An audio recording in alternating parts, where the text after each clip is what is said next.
형제에게 서운함을 느껴본 적이 있는가? 당신은 이미 오랜 세월 참고 살아왔는가? 입 밖으로 내지는 않았으나 마음 한쪽에는 늘 무게가 남아 있었을 것이다.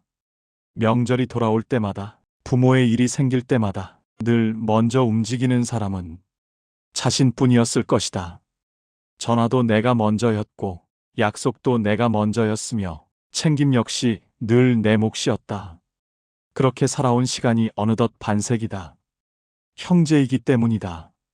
같은 피를 나누었고, 같은 집에서 자랐다는 이유로 서로를 챙기는 일이 당연하다고 여겨왔다.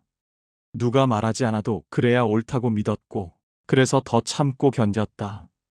다들 각자의 삶이 있다. 내가 조금 더 하면 된다. 그 말로 스스로를 설득해왔다. 그러나 마음은 눌러둔다고 사라지지 않는다. 잠잠해 보일 뿐 보이지 않는 곳에 차곡차곡 쌓여간다. 쌓인 마음은 결국 질문이 된다. 왜 늘 나만 더 챙기는 것 같지? 그 질문이 떠오를 때 자신을 탓하지 마라. 그 서운함은 이기심에서 비롯된 것이 아니다. 오히려 책임을 외면하지 않고 살아온 사람에게서만 조용히 생겨나는 감정이다. 정약용은 삶을 이렇게 보았다. 각자의 삶은 각자가 살아야 하며, 선이라 하더라도 타인의 삶을 대신 짊어지는 순간 질서는 무너진다. 형제라 해도 예외는 아니다. 서로의 삶을 침범하지 않는 것, 그것이 가장 현실적이고 성숙한 존중이다. 형제에게 기대를 내려놓는다는 것은 관계를 버리는 일이 아니다. 오히려 관계를 오래, 그리고 편안하게 지키기 위한 선택이다. 기대를 줄이면 원망도 줄어든다. 원망이 사라지면 마음이 가벼워지고, 마음이 가벼워질 때 관계는 비로소 숨을 쉰다. 당신은 이미 충분히 해왔다. 이제는 더 증명할 필요도, 더 감당할 이유도 없다. 형제를 위해서가 아니라 당신 자신의 삶을 지키기 위해 이제는 조금 내려놓아도 된다. 그것은 물러남이 아니라 늦게 도착한 지혜다. 기대는 사랑에서 시작된다. 형제에게 무언가를 바라는 마음이 생긴 것은 집착 때문도 아니고 욕심 때문도 아니다. 오히려 그 반대다. 함께 자란 시간이 있었고 서로의 가장 연약한 시절을 알고 있으며 우리는 가족이니 서로 의지해야 한다는 믿음이 아주 오래전부터 마음속에 뿌리내려 있었기 때문이다. 그 기대는 계산된 것이 아니었다. 누가 얼마를 했고 누가 더 챙겼는지를 따지며 생긴 마음이 아니다. 그저 그렇게 살아왔을 뿐이다. 어린 시절 형제는 전부였다. 한 밥상에서 밥을 먹었고 한 방에서 숨을 골랐다. 부모의 기분이 가라앉으면 형제들은 먼저 눈치를 살폈다. 집안의 공기가 무거워질 때면 말없이 서로를 바라보며 버텼다. 누가 시키지 않아도 형이 동생을 챙겼고 동생은 형의 뒤를 따랐다. 그 시절에는 서로의 삶이 자연스럽게 엮여 있었다. 추운 겨울밤 한 이불을 덮고 잠들던 기억이 있을 것이다. 방 한 구석에서 과자를 몰래 나누어 먹던 장면도 남아 있을 것이다. 부모의 언성이 높아지던 밤, 형제끼리 숨죽이며 서로의 눈을 살피던 기억도 아직 마음 어딘가에 남아 있을 것이다. 그때 형제는 세상에서 가장 먼저 기댈 수 있는 사람이었고 말하지 않아도 통하는 유일한 존재였다. 그 시절의 기억이 지금의 기대를 만들었다. 그러나 세월은 흐른다. 시간은 관계를 멈춰 세우지 않는다. 결혼을 하고 아이를 낳고 각자의 가정을 꾸리면서 형제는 더 이상 같은 공간에 머물지 않게 된다. 예전처럼 자주 만나지 못하고 예전처럼 깊은 이야기를 나누지 못하게 된다. 그래도 괜찮다고 여겼다. 삶이란 원래 그런 것이라 받아들였다. 명절에 얼굴을 보고 부모 생신에 잠시 모이고 그 정도면 충분하다고 생각했다. 비록 예전처럼 가깝지는 않아도 형제라는 이름 아래 언제든 필요하면 함께 움직일 수 있을 것이라 믿었다. 하지만 부모님의 일이 생기면 상황은 달라진다. 부모가 편찮으실 때, 집안에 큰일이 생겼을 때, 명절 준비나 병원 일정처럼 누군가는 반드시 움직여야 할 때가 오면 다시 형제가 호출된다. 그때부터 기대가 생긴다. 아주 자연스럽게. 이런 일은 당연히 함께 하는 것 아닌가. 형제라면 서로 도와야 하지 않는가. 그러나 돌아보면 늘 먼저 움직이는 사람은 비슷했다. 누가 역할을 나눈 것도 아니고 누가 부탁한 것도 아닌데 자연스럽게 어떤 사람은 더 많이 챙기게 되고 어떤 사람은 한 발 물러서 있었다. 처음에는 이해했다. 내가 조금 더 여유가 있어서 부모님 가까이 살아서 내가 하는 게 빠르니까 그렇게 스스로를 설득하며 한 걸음 더 나섰다. 부모님 병원 모시는 일도 명절 음식 준비도 집안의 크고 작은 문제도 가장 먼저 연락받는 쪽은 늘 나였다. 형제들에게 말을 꺼내면 미안하다. 요즘 너무 바쁘다. 다음엔 내가 하겠다는 말이 돌아왔다. 처음에는 믿었다. 정말 바쁜 시기일 수도 있고 사정이 있을 수도 있으니까. 그러나 그 다음은 쉽게 오지 않았다. 시간이 지나도 상황은 크게 달라지지 않았다. 그리고 결국 또 내가 움직이고 있었다. 그때 비로소 마음속에 질문이 하나 생긴다. 왜 늘 나만 더 챙기는 것 같지? 이 질문은 유난한 사람이어서 생긴 것이 아니다. 이기적인 사람이어서도 아니다. 가족을 외면하지 않고 부모를 먼저 생각하고 형제는 함께 가야 한다고 믿으며 책임감 있게 살아온 사람에게만 조용히 찾아오는 감정이다. 만약 처음부터 무관심했다면 이 질문도 없었을 것이다. 형제가 뭘 하든 신경 쓰지 않고 부모님의 일도 남의 일처럼 여겼다면 서운할 이유도 없었을 것이다. 그러나 당신은 그런 사람이 아니었다. 평생 가족을 먼저 생각했고 조금 더 움직이는 쪽을 선택해왔다. 그래서 기대가 생긴 것이다. 나만 이렇게 하는 건 아니겠지. 형제들도 당연히 함께 하겠지. 그 기대는 틀리지 않았다. 다만 현실과 어긋났을 뿐이다. 기대는 나쁜 것이 아니다. 기대는 아직 마음이 남아있다는 증거다. 서운하다는 것은 관계가 끝났다는 뜻이 아니라 아직 관계를 붙들고 있다는 뜻이다. 하지만 기억해야 한다.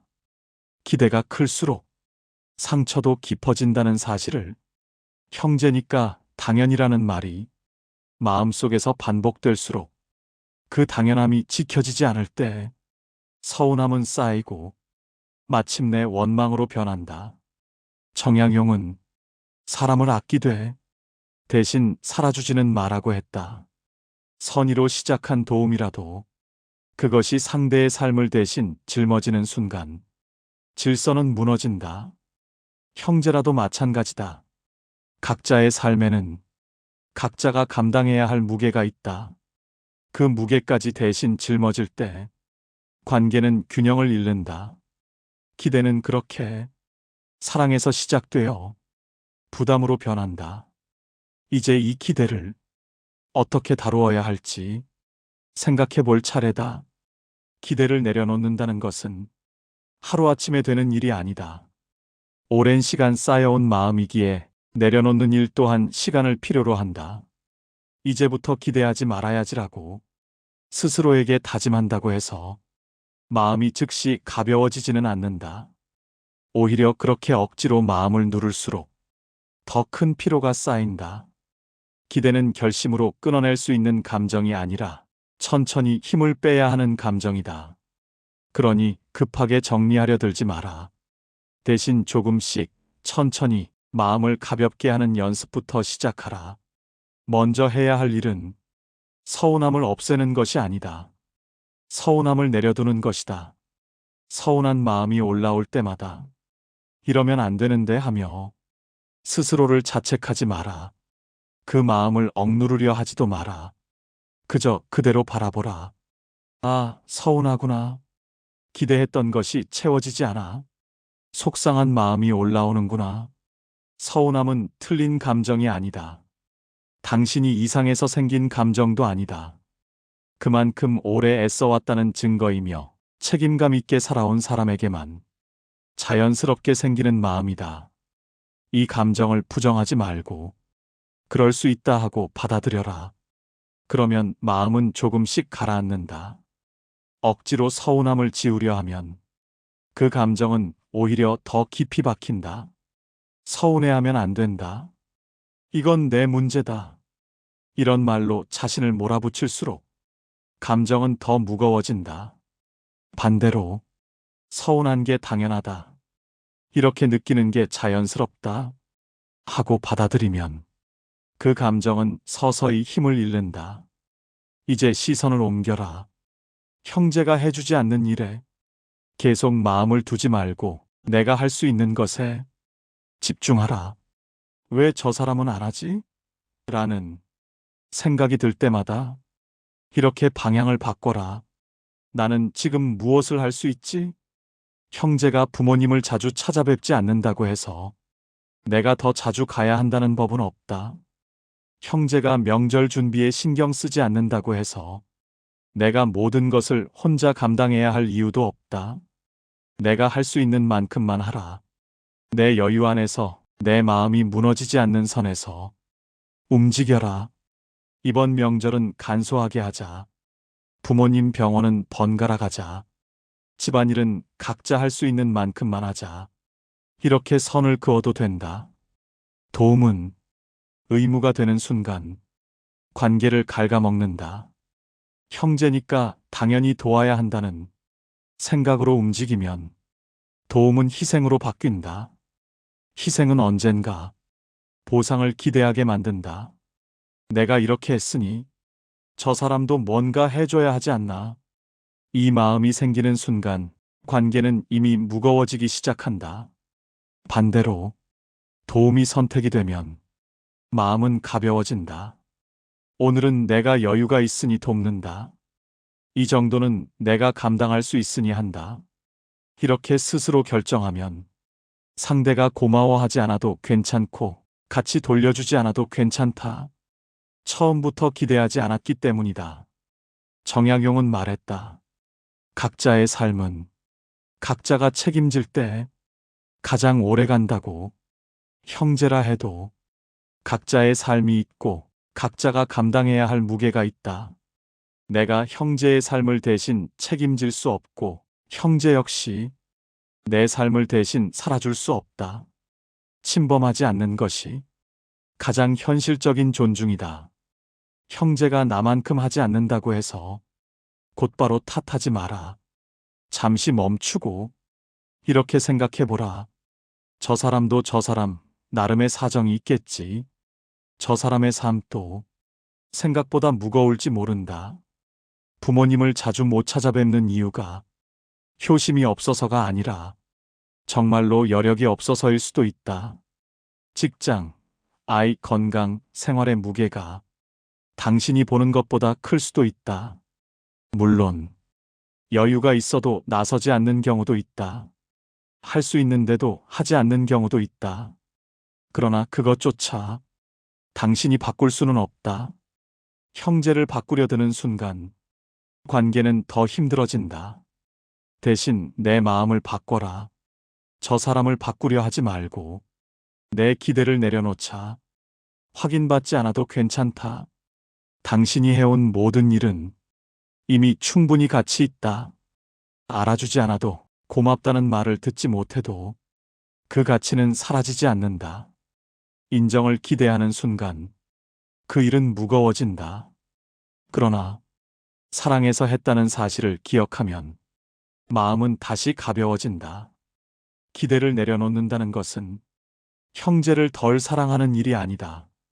오히려 관계를 오래 지키기 위한 가장 성숙한 선택이다. 기대가 줄어들면 실망도 줄어든다. 실망이 줄어들면 관계는 편안해진다. 계절이 바뀌듯 관계도 변한다. 그 흐름을 거스르지 말고 받아들여라. 당신은 이미 충분히 해왔다. 이제는 조금 내려놓아도 된다. 그것은 포기가 아니라 당신 자신의 삶을 지키는 일이다. 형제를 미워하지 않아도 당신은 편해질 수 있다. 기대를 내려놓는다고 해서 형제를 포기하는 것은 아니다. 연을 끊는 것도 아니고 관계를 정리하는 일도 아니다. 그저 당신의 마음이 무너지지 않도록, 관계가 원망으로 변하지 않도록 조금 거리를 두는 일이다. 거리는 때로 관계를 지키는 역할을 한다. 너무 가까우면 서로의 상처가 먼저 보이고 서로의 부족함이 더 크게 드러난다. 하지만 적당한 거리를 두면 보지 않아도 될 것을 굳이 보지 않게 되고 말하지 않아도 될 말을 삼킬 수 있게 된다. 그때 비로소 형제의 부족함보다 형제의 장점을 기억할 수 있다. 당신은 이미 충분히 잘해왔다. 평생 가족을 먼저 생각했고 부모님을 챙겼고 형제들과의 관계도 놓지 않았다. 그 과정에서 당신은 늘 조금 더 움직이는 사람이었다. 조금 더 신경 썼고 조금 더 참고 조금 더 희생했다. 그래서 여기까지 왔다. 이제는 형제를 덜 챙기는 사람이 되라는 말이 아니다. 이제는 당신 자신도 챙기기 시작하라는 말이다. 도와주지 않는다고 나쁜 형제가 되는 것은 아니다. 형제가 부탁했을 때 미안하지만 지금은 어렵다고 말해도 된다. 명절 준비를 혼자 다 떠안지 않아도 되고 부모님 일을 혼자 책임지지 않아도 된다. 여유가 있을 때 손을 내미는 도움, 나를 해치지 않는 선에서의 도움. 그 정도면 충분하다. 대신 해결해주는 도움이 아니라 함께 있어주는 도움이면 된다. 희생해서 버텨주는 도움이 아니라 곁에서 응원하는 도움이면 된다. 형제에게도 당신에게도 각자의 삶의 경계가 필요하다. 형제라고 해서 모든 것을 나눌 필요는 없고 형제라고 해서 늘 함께 있어야 할 의무도 없다. 각자의 삶이 있고 각자의 가정이 있으며 각자 지켜야 할 세계가 있다. 그 경계를 존중하는 것이 오히려 관계를 지키는 방법이다. 정약용은 말했다. 침범하지 않는 것이 가장 현실적인 존중이라고. 형제의 삶을 대신 살아주려 하지 말고 형제의 선택을 내 기준으로 재단하지 말며 형제가 나와 다르게 산다고 해서 틀렸다고 여기지 마라. 돕지 마라는 말이 아니다. 대신 책임지려 하지 마라는 뜻이다. 형제가 어려울 때 도와줄 수는 있다. 그러나 형제의 인생을 당신이 대신 짊어질 필요는 없다. 빚을 대신 갚을 필요도 없고 이혼의 무게를 당신이 함께 떠안을 이유도 없으며 실직의 생계를 당신이 책임질 의무도 없다. 곁에서 위로하고 할 수 있는 만큼 손을 내밀고 그 정도면 충분하다. 서로를 미워해서 거리가 생긴 것이 아니다. 서로의 삶이 너무 무거워졌기 때문에 자연스럽게 간격이 생긴 것이다. 당신만 힘든 것이 아니다. 형제도 각자의 자리에서 버티고 있다. 다만 당신은 힘들어도 움직이는 사람이고 형제는 힘들면 멈추는 사람일 뿐이다.